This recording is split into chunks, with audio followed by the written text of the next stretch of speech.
The Emporium.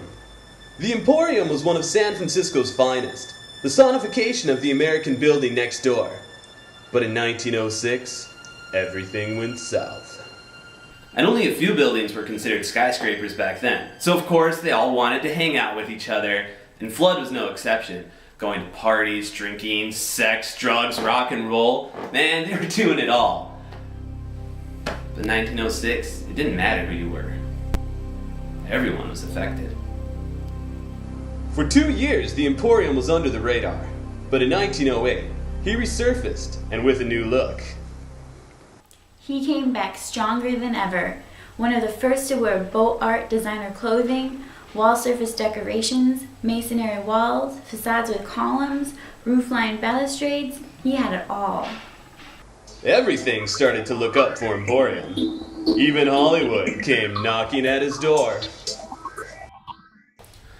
Everyone wanted to know what he was doing, and who he was dating, where he was going. Even his name was important. He started out as Emporium in Capwell, then Emporium Capwell, and then he went by Emporium for a while, and finally ended up on the building formerly known as Emporium. But success was beginning to take its toll, and old friends and old habits came back into Emporium's life. In 1992, Flood came back into Emporium's life. They started partying a lot more, drinking, there was drug abuse, and finally, he had a breakdown. In February 1996, Emporium shut its doors. Possibly forever. And every building comes upon hard times once in a while, and with Emporium it was no different. He even went delusional for a little while. There was talk of suicide attempts, but luckily, he had his good friend there to help him through it.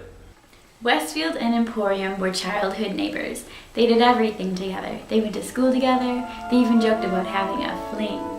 Finally, they united and got married, and everyone was there. Oprah, Britney Spears, Michael Jordan, Michael Jackson. In 2006, Westfield united with the Emporium, creating a new look and feel for the future. The downward spiral of self-destruction was finally over, and life started to look up for the Emporium.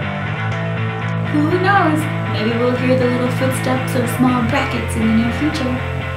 Incidents, and there'll be elements of the old Emporium to remind us of the good old days, and then we'll have the new old days. I think we tend to forget that San Francisco is such an important icon. It's like restoring and also, improving on what was here, and it's going to be so much better.